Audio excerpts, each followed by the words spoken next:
Hello friends, இன்றைக்கி நம்ம ஒரு பிரேக்ஃபாஸ்ட் ரெசிபி தான் பார்க்க போகிறோம். வெண்பொங்கல். அதுக்கு சைடிஷாக பாசிப்பருப்பு சாம்பார் எப்படி செய்கிறதுன்னு, குறைந்த அளவு உளுந்து மிக்சியில் அரைச்சி எண்ணெய் குடிக்காமல் வடை எப்படி செய்கிறதுன்னு பார்க்கலாம். வெண்பொங்கல் செய்கிறதுக்கு 1 கப் அளவு பச்சரிசி எடுத்துக்கலாம். 1 கப் பச்சரிசிக்கு அரை கப்பில் கொஞ்சம் குறைவாக பாசிப்பருப்பு எடுத்துக்கலாம். இதை லேசாக நல்லா வறுத்து எடுத்துக்கலாம்.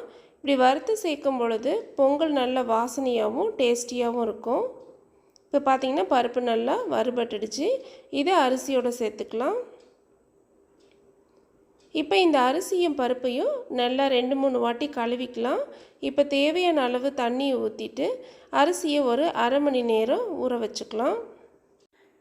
எப்போவுமே நம்ம பொங்கல் செய்கிறதுக்கு கொஞ்சம் பெரிய குக்கராக எடுத்துக்கணும். அப்போ தான் நமக்கு பொங்கு வெளியே வராமல் இருக்கும்.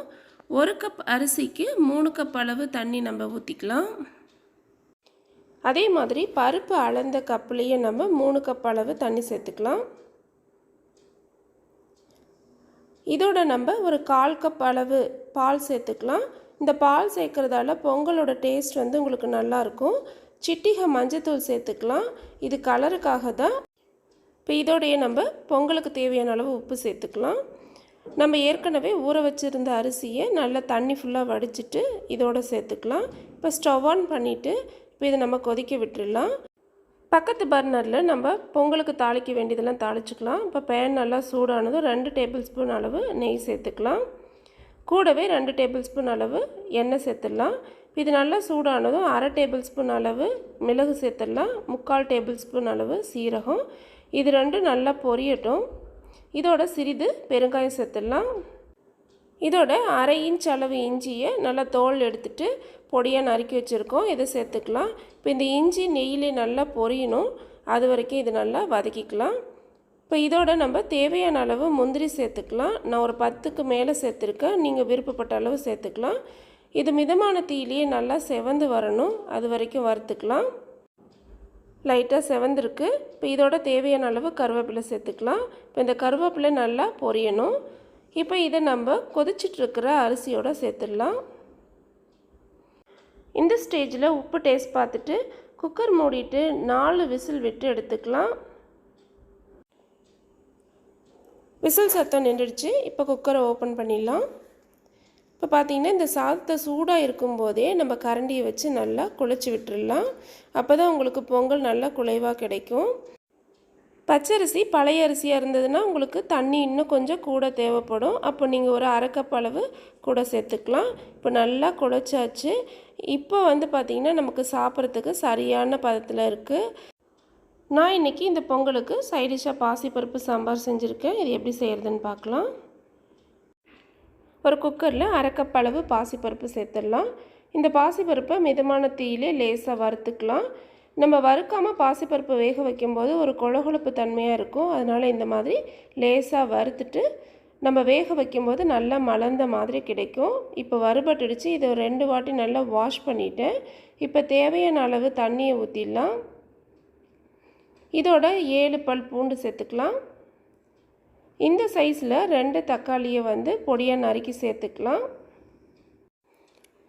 இதோட பருப்பு பொங்கு வராமல் இருக்கிறதுக்காக 1 ஸ்பூன் அளவு எண்ணெய் சேர்த்துக்கலாம். இப்போ நம்ம குக்கர் மூடிட்டு ஒரு 3 விசில் விட்டு எடுத்துக்கலாம். விசில் சத்தம் நின்றுடுச்சு. இப்போ குக்கர் ஓப்பன் பண்ணிடலாம். இப்போ பருப்பு பார்த்திங்கன்னா நல்லா வெந்து வந்திருக்கு. இப்போ இதோட நம்ம 1/4 டீஸ்பூன் அளவு மஞ்சள் தூள் சேர்த்துலாம். நான் இன்றைக்கி சாம்பார் பவுடர் சேர்த்துருக்கேன். இது இல்லாட்டி நீங்கள் தனி மிளகாத்தூள் சேர்த்துக்கலாம். 1/2 ஸ்பூன் சாம்பார் பவுடர் சேர்த்துருக்கேன். இதோட குழம்புக்கு தேவையான அளவு உப்பு சேர்த்துக்கலாம்.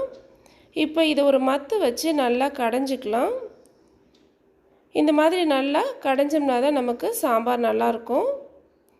இப்போ இதோட நம்ம குழம்புக்கு தேவையான அளவு தண்ணி சேர்த்துக்கலாம். நான் 2 டம்ளர் அளவு சேர்த்துருக்கேன். இப்போ ஸ்டவ் ஆன் பண்ணிக்கலாம். ஒரு 10 சின்ன வெங்காயத்தை தோல் உரித்து வச்சுருக்கேன். இதை சேர்த்துக்கலாம். இதோட ஒரு பச்சை மிளகாய் நறுக்கி வச்சுருக்கேன். இதை சேர்த்துக்கலாம். தேவையான அளவு கருவேப்பிலை. இப்போ இது எல்லாத்தையும் நல்லா கலந்து விட்டுடலாம். இப்போ இது நல்லா கொதித்து பச்சை வாசனை போகணும். அது வரைக்கும் இதை கொதிக்க விடலாம். சாம்பார் நல்லா கொதிச்சிட்ருக்கு. இந்த ஸ்டேஜில் நம்ம உப்பு காரத்தோட டேஸ்ட் பார்த்துக்கலாம்.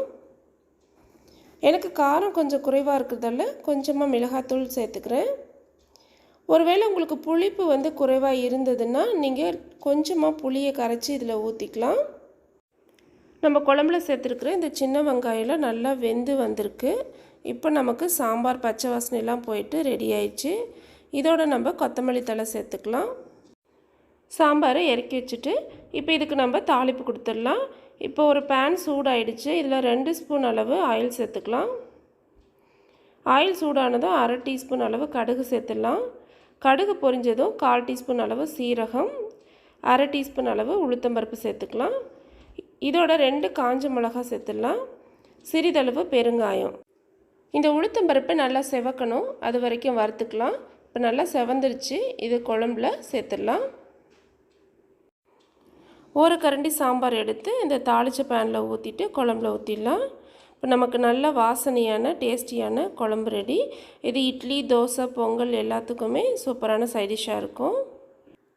அடுத்ததாக உளுந்த வடை எப்படி செய்கிறதுன்னு பார்க்கலாம். நான் இன்றைக்கி 1/2 கப் அளவு உளுத்தம்பருப்பை 3 தடவை வாஷ் பண்ணிவிட்டு 1 மணி நேரம் ஊற வச்சு வச்சுருக்கேன். இதை வந்து நம்ம மிக்ஸி ஜாரில் தண்ணி ஃபுல்லாக வடிச்சிட்டு சேர்த்துக்கலாம். இப்போ இதை நம்ம நைஸாக அரைச்சிக்கலாம். அரைக்கும் போது நான் 2 தடவை கொஞ்சம் கொஞ்சமாக தண்ணியை தெளித்து இந்த மாதிரி நைஸாக அரைச்சி எடுத்திருக்கேன். இப்படி போடும்போது நல்லா பால் மாதிரி விழுகணும். இப்போ இந்த மாவை ஒரு பாத்திரத்துக்கு மாற்றிக்கலாம். இப்போ இதோட நம்ம தேவையான அளவு உப்பு சேர்த்துக்கலாம். இதோடைய 1 டேபிள் ஸ்பூன் அளவு அரிசி மாவு சேர்த்துக்கலாம். அரிசி மாவு சேர்க்குறதால வடை எண்ணெய் அதிகம் குடிக்காமல் இருக்கும். பொடியாக நறுக்கின வெங்காயம் 2 ஸ்பூன் சேர்த்துக்கலாம். 1/2 ஸ்பூன் பொடியாக நறுக்கின இஞ்சி, 1 ஸ்பூன் அளவு பொடியாக நறுக்கின பச்சை மிளகாய், 1/2 ஸ்பூன் மிளகு, 1 ஸ்பூன் அளவு பொடியாக நறுக்கின கருவேப்பிலை, 1 ஸ்பூன் அளவு பொடியாக நறுக்கின கொத்தமல்லி தழை. இப்போ இது எல்லாத்தையும் நல்லா ஒன்று சேர்ந்து வர மாதிரி அடிச்சுக்கலாம். இந்த ஸ்டேஜில் நம்ம உப்பு டேஸ்ட் கரெக்டாக இருக்கான்னு பார்த்துக்கலாம். இப்போ மாவு அடித்ததுக்கப்புறமா இப்படி போடும்போது பந்து மாதிரி விழுகணும்.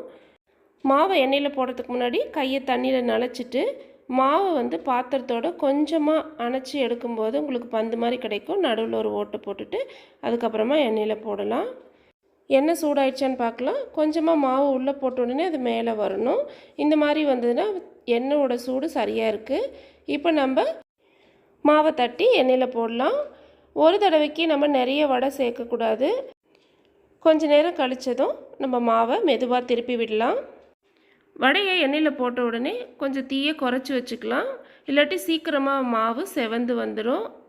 இப்போ பார்த்தீங்கன்னா உங்களுக்கு வடை நல்லா செவந்து வந்துருச்சு. இப்போ இது எண்ணெயிலேருந்து எடுத்துடலாம். இப்போ எப்படி வந்திருக்குன்னு பார்க்கலாம். அதிகமாக எண்ணெய் குடிக்காமல் நல்லா சாஃப்டான வடை ரெடி ஆகிருக்கு. இந்த ரெசிபியை நீங்களும் ட்ரை பண்ணி பாருங்கள். இந்த வீடியோ உங்களுக்கு பிடிச்சிருந்தா சேனலை சப்ஸ்கிரைப் பண்ணுங்கள். கூடவே பெல் ஐக்கானை கிளிக் பண்ணுங்கள். தேங்க்யூ ஃபார் வாட்சிங்.